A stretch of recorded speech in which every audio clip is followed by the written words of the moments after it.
بسم اللہ الرحمن الرحیم الصلاۃ والسلام علیک یا سیدی یا رسول اللہ الصلاۃ والسلام علیک یا سیدی یا حبیب اللہ السلام علیکم ورحمۃ اللہ وبرکاتہ۔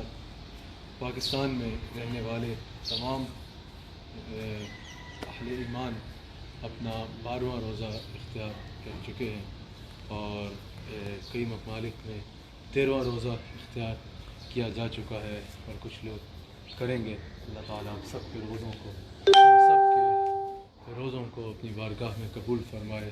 ہمارا جو بھی عمل ہے جیسا بھی ہے بس اللہ تعالیٰ حضور علیہ الصلوۃ والسلام کا صدقہ قبول فرمائے اور اپنی شانوں کے مطابق آپ سب کو ہم سب کو اجر عطا فرمائے، تمام آزمائشوں سے محفوظ فرمائے، نجات عطا فرمائے۔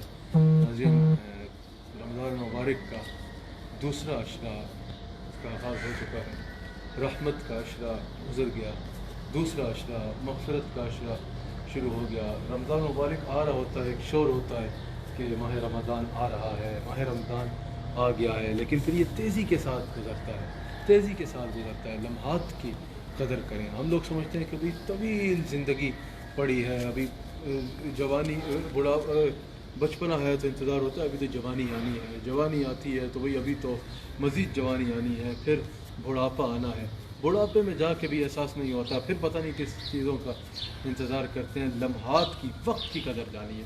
آپ کے پاس جو سب سے قیمتی چیز ہے وہ آپ کا وقت ہے۔ بڑے کامیاب اور خوش نصیب ہوتے ہیں وہ لوگ جو اپنے وقت کی قدر کرتے ہیں۔ وقت کی قدر کرنے کا حکم بھی دیا گیا ہے، وقت کی قدر کریں۔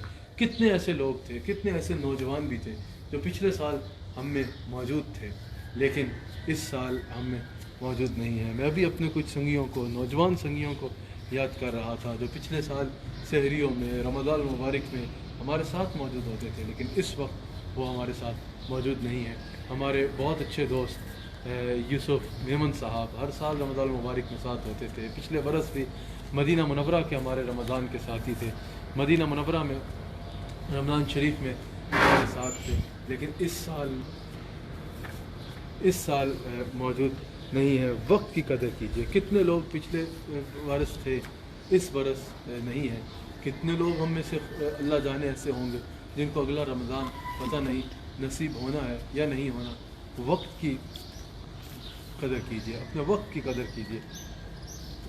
رحمت کا عشرہ تیزی سے گزر گیا، اب مغفرت کا عشرہ ہے۔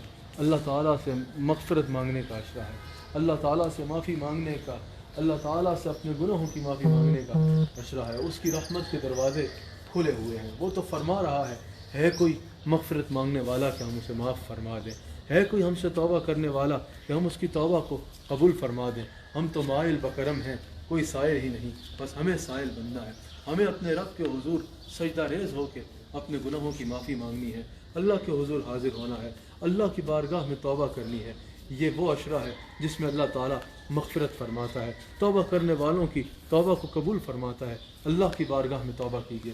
میرے مصطفیٰ علیہ الصلوۃ والسلام ارشاد فرماتے ہیں کہ جب کوئی شخص اپنے رب کی بارگاہ میں توبہ کرتا ہے، اللہ کی بارگاہ میں صدق دل سے توبہ کرتا ہے تو اللہ تعالیٰ صدق دل سے توبہ کرتا ہے تو اللہ تعالیٰ اس کے گناہوں کو ایسے معاف فرما دیتا ہے جیسے اس نے کبھی گناہ کیا ہی نہیں ہے۔ پر باتوں کو سننے کی اور سمجھنے کی ضرورت ہے۔ اللہ تعالیٰ ہم سب کی توبہ کو قبول فرمائے، ہمارے گناہوں کو معاف فرمائے، اللہ تعالیٰ ہم سب کی مغفرت فرمائے۔ اس عشرے میں تو اللہ کریم کی رحمت کے دروازے کھلے ہوئے ہیں، اللہ کریم کی رحمت کے دروازے کھلے ہوئے ہیں، تو زیادہ سے زیادہ توبہ استغفار کیجیے، زیادہ سے زیادہ اللہ کی بارگاہ میں معافی مانگیے۔ رمضان مبارک کا مہینہ، رمضان کی راتیں اللہ نے سجدہ ریز ہو کے اللہ نے اپنی عبادت کے لیے بنائی ہیں، اللہ نے راضی کرنے کی راتیں ہیں۔ آج لوگ رمضان میں راتوں کو جب جاگیں تو صرف ٹی وی دیکھنا یا آگے پیچھے کے معاملات کرنا نہیں بلکہ سجدہ ریز ہو کے اللہ تعالیٰ کی بارگاہ میں توبہ کریں، اللہ تعالیٰ سے معافی مانگیں، اللہ تعالیٰ سے تعلق بنانے کی کوشش کریں۔ اس وقت بھی اگر ہم نہیں سمجھیں گے، اس وقت بھی اگر ہم نہیں سمجھیں گے جب آثار بتا رہے ہیں، ایک ایسی وبا پوری دنیا میں چھائی ہوئی ہے جو آثار بتا رہے ہیں کہ ہمارے اعمال کے سبب ہمارا رب ہم سے ناراض ہو چکا ہے، ایسے میں اللہ تعالیٰ نے انعام کے طور پہ ہمیں رمضان کا مہینہ عطا فرمایا، رمضان مبارک کا مہینہ عطا فرمایا۔ ان لمحات کو غنیمت جانیں اور اپنے رب کو راضی کر لیں، وہ بہت کریم ہے۔ کوئی ایک آنکھ کا حضور علیہ الصلوۃ والسلام فرماتے ہیں کہ اگر اللہ کے خوف سے کسی کی آنکھ میں آنسو آتا ہے، آنکھ سے آنسو نکلتا ہے، آنکھ کا ایک بال بھی اس آنسو سے بھیگا ہو جاتا ہے، حضور علیہ السلام فرماتے ہیں وہ آنکھ کا بال قیامت کے دن اللہ کے حضور جو ہے وہ گواہی دے گا، اور اس ایک بال گیلا ہونے کی وجہ سے اللہ تعالیٰ اس کے گناہوں کو معاف فرما دے گا۔ آج اگر ہمیں اپنا کوئی ایک لباس دھونا ہو، کم سے کم ایک بالٹی پانی کی ضرورت ہوتی ہے، وہ اتنا کریم ہے کہ اگر اس کے خوف سے آنکھ سے آنسو بھی نکل آئے، آنکھ سے آنسو بھی نکل آئے، تو وہ اتنا کریم رب ہے، وہ اتنا کریم رب ہے کہ ایک آنسو کے بدلے میں آپ کے گناہوں، تمام عمر کے گناہوں کو دھو ڈالے گا، تمام عمر کے گناہوں کو دھو ڈالے گا۔ اللہ کی بارگاہ میں توبہ کرو، اللہ کی بارگاہ میں سجدہ ریز ہو کے۔ امام غزالی ایک حکایت نقل کرتے ہیں، امام غزالی فرماتے ہیں کہ ایک شخص تھا گناہگار شخص تھا، ایک گناہگار شخص تھا، اللہ کو راضی کرنا چاہتا تھا، ساری عمر اس نے گناہوں میں گزار دی، اللہ کو ناراض کرنے میں گزار دی۔ ایک دن خیال آیا کہ میں اپنے رب کو راضی کروں، میں احتساب ذات کروں، اپنے رب کو راضی کرنے کی کوشش کروں۔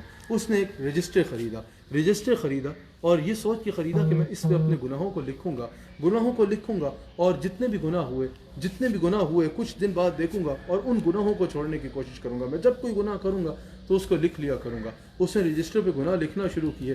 کچھ دن گزرے کہ اس نے گناہ لکھنے کے لیے رجسٹر کھولا تو اتنے گناہ وہ لکھ چکا تھا کہ اس کا وہ رجسٹر بھر گیا، اس پہ کوئی گناہ لکھنے کی جگہ ہی نہیں رہی۔ اس کے ذہن میں آیا کہ چند دن میں جس میں خود اپنے گناہ لکھ رہا تھا، وہ رجسٹر اتنا بھر گیا کہ اس میں کوئی اور گناہ لکھنے کی جگہ ہی باقی نہ رہی۔ تو وہ کرام القاتبین، وہ فرشتہ جو جب سے میں بالغ ہوا ہوں میرے گناہ لکھ رہا ہے، نہ جانے میں نے کتنے گناہ کر لیے ہوں گے، نہ جانے میں نے زندگی میں کتنے کام ایسے کر لیے ہوں گے جو میرے رب کی ناراضگی کا باعث بنیں گے۔ بس یہ خیال آیا، زار و قطار ہونا شروع ہو گیا، اللہ کے خوف سے کانپنا شروع ہو گیا۔ مصطفیٰ جان رحمت صلی اللہ علیہ وآلہ وسلم فرماتے ہیں جب کوئی اللہ کے خوف سے کانپتا ہے نا تو اس کے گناہ ایسے جھڑتے ہیں جیسے ٹہنی سے پتے جھڑتے ہیں، اور وہ کانپنا شروع ہو گیا اللہ کے خوف سے۔ ساری رات سجدہ ریز ہو کے روتا رہا، یا اللہ مجھے معاف فرما دے، یا اللہ مجھے معاف فرما دے، یا اللہ مجھے معاف فرما دے۔ یہ بات بیان کرنے والا کوئی عام آدمی نہیں ہے، امام غزالی بیان فرماتے ہیں جب سجدہ ریز ہو کے اٹھا، اللہ کی بارگاہ سے معافی مانگ کے اٹھا، اس نے پھر وہ رجسٹر کھولا تو دیکھا کہ اس پہ ایک چیز بھی نہیں لکھی تھی، بس پہلے صفحے پہ اتنا لکھا تھا کہ جس ندامت سے تو اللہ کی بارگاہ میں حاضر ہوا اور اللہ سے معافی مانگی، اللہ تعالیٰ تیرے تمام گناہوں کو معاف فرما چکا ہے۔ نہ صرف یہ کہ گناہوں کو معاف فرما چکا ہے بلکہ گناہوں کو نیکیوں میں بدل چکا ہے۔ حضرت ابراہیم علیہ السلام اللہ کا نام لے رہے ہیں، پکار رہے ہیں یا اللہ یا اللہ یا رحمان یا رحیم، کہتے کہتے ان کی زبان سے نکلا یا کریم العفو، اے معاف فرمانے والے کریم۔ جبریل امین حاضر ہوتے ہیں، عرض کرتے ہیں کہ آپ کا رب فرما رہا ہے، آپ نے مجھے کریم العفو فرمایا ہے، معاف فرمانے والا بادشاہ فرمایا ہے۔ آپ کو پتہ ہے وہ کیسا کریم ہے، وہ کیسا معاف فرمانے والا ہے۔ حضرت ابراہیم علیہ السلام نے فرمایا جبریل بیان کرو۔ عرض کی کہ آپ کا رب فرما رہا ہے میں ایسا معاف فرمانے والا ہوں کہ اگر کوئی میری بارگاہ میں توبہ کرے میں اس کو معاف فرماتا ہوں، نہ صرف یہ کہ معاف فرماتا ہوں بلکہ اس کے گناہوں کو نیکیوں میں تبدیل کر دیتا ہوں،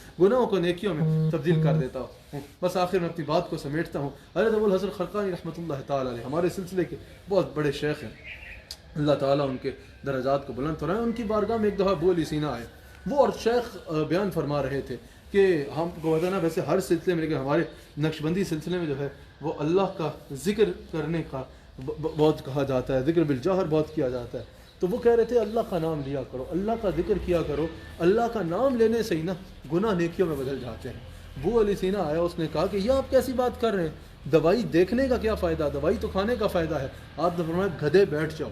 اس کے چہرے کا رنگ تبدیل ہو گیا، اس نے کہا کہ یہ آپ نے کیسی بات کر دی، میں اتنا میرے علم کے، میری باتوں کے، میرے فلسفے ہونے کے اتنے ہر جگہ چرچے ہیں، آپ نے مجھے گدھا کہہ دیا۔ آپ نے فرمایا بس معاف کرنا، تمہیں تکلیف دینا مقصود نہیں تھا، بس اتنا بتانا مقصود تھا۔ اگر گدھے کے نام میں اتنی تاثیر ہے کہ تمہارے چہرے کا رنگ بدل سکتا ہے تو اللہ کے نام میں اتنی تاثیر نہیں ہوگی کہ تمہارے گناہوں کو نیکیوں میں بدل ڈالے۔ ناظرین اکرام، بار بار یہ بات کرنے کا مقصد یہ ہے، بار بار جیسے میں نے آغاز میں کہا وقت کی قدر کریں۔ مسئلہ یہ ہے ہم نے سمجھا ہے کہ ابھی ہماری بڑی زندگی باقی ہے، یہ کرونا وائرس ایک وبا، ایک ایسا جراثیم، ایک ایسی وبا، ایک ایسی بیماری جو جراثیم نظر بھی نہیں آتے، پوری دنیا میں کتنی اموات روزانہ ہو رہی ہیں، کتنے نوجوان روزانہ دنیا سے جا رہے ہیں، کتنے لوگ دنیا سے جا رہے ہیں۔ میں نے جیسا پہلے کہا کتنے لوگ تھے ایسے ہمارے جاننے والے جو پچھلے سال صحیح سلامت موجود تھے، اس سال نہیں ہے۔ مغفرت کا عشرہ ہے، اللہ تعالیٰ سے معافی مانگنے کا عشرہ ہے، توبہ کی قبولیت کا عشرہ ہے۔ اللہ تعالیٰ سے معافی مانگ لو، نہ صرف معافی مانگو بلکہ گناہوں کو چھوڑنے کا پکا ارادہ کرو، گناہوں کو چھوڑنے کا پکا ارادہ کرو۔ میں کہہ رہا تھا کہ اللہ تعالیٰ بہت کریم ہے، اللہ تعالیٰ بہت مہربان ہے، اللہ تعالیٰ بہت رحم فرمانے والا ہے، گناہوں کو معاف فرمانے والا ہے۔ اس کی بارگاہ میں سجدہ ریز ہو کے معافی مانگو۔ وہ فرماتا ہے نب عبادی انی انا الغفور الرحیم، میرے حبیب علیہ السلام میرے بندوں کو بتا دیجئے میں بہت کریم ہوں، معاف فرمانے والا ہوں، آ جاؤ میری بارگاہ میں، نب عبادی انی انا الغفور الرحیم۔ کوئی گویا کہ کتنا بڑا گناہ گار بھی کیوں نہ ہو، آ جائے میری بارگاہ میں بہت کریم ہوں، اسے معاف فرما دوں گا۔ اور اللہ تعالیٰ سوال فرماتا ہے کہ کیا قرآن کریم میں اے ایمان والو، کیا ایمان والوں پر ابھی وہ وقت نہیں آیا کہ ان کے دل خشیت الہی سے کانپ جائیں اور وہ اللہ سے توبہ کر لیں۔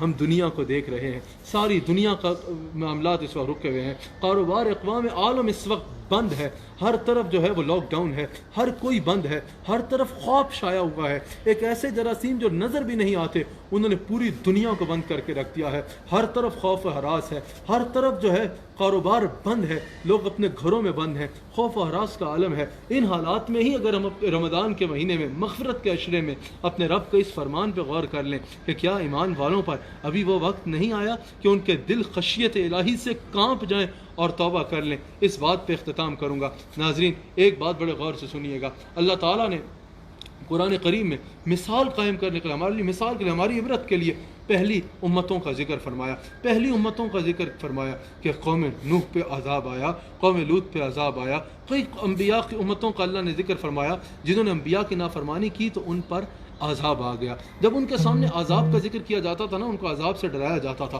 تو وہ مذاق اڑاتے تھے، وہ مذاق اڑاتے تھے، اور اگر عذاب آ بھی جاتا تو وہ کہتے تھے کہ ہم اس سے نپٹ لیں گے، ہم اس سے نپٹ لیں گے، ہم احتیاطی کوئی ایسی تدبیر کر لیں گے کہ ہم اس سے بچ جائیں گے، ہم اس سے بچ جائیں گے اور یہ مشکل وقت ہے، یہ ٹل جائے گا۔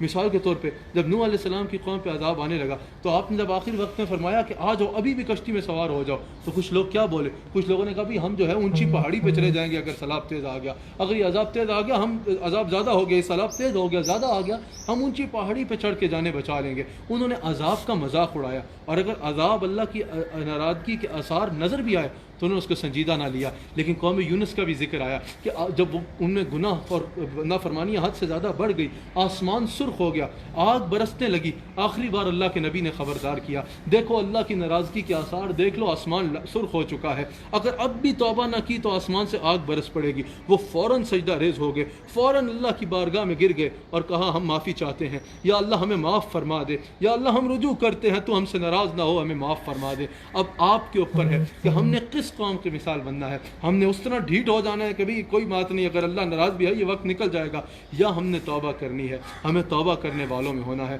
اللہ کی بارگاہ میں سجدہ ریز ہو کے توبہ کرنا ہے۔ ویسے تو اللہ فرما چکا ہے وما کان اللہ لیعذبہم وانت فیہم، لیکن ہم جب دیکھ رہے ہیں کہ آثار ایسے ہیں کہ ہمارا رب ہم سے ناراض نظر آ رہا ہے، آثار بتا رہے ہیں کہ کہیں ہماری اعمال کی وجہ سے ہمارا رب ہم سے ناراض نہ ہو گیا ہو، سجدہ ریز ہو کے اللہ کی بارگاہ میں معافی مانگیں۔ مغفرت کا عشرہ ہے، اس کو پکاریں، اس سے معافی مانگیں۔ کیسی تیزی سے رمضان گزر رہا ہے، رحمت کا عشرہ گزر گیا، یہ بھی گزر جائے گا، اگلا دوزخ سے نجات کا عشرہ ہے، تیزی سے اس مہینے نے گزر جانا ہے، وقت کی قدر کریں۔ پریشان ہے نا، اس وقت اللہ کے حضور گر جائیں معافی مانگتے ہوئے، اللہ کی بارگاہ میں توبہ کریں، وہ بہت کریم ہے، معاف فرمائے گا۔ انشاءاللہ آج رات 8 بجے AIRQ TV پہ آپ سے ملاقات ہوگی۔ اللہ تعالیٰ آپ سب کو اپنے حفظ و امان میں رکھے۔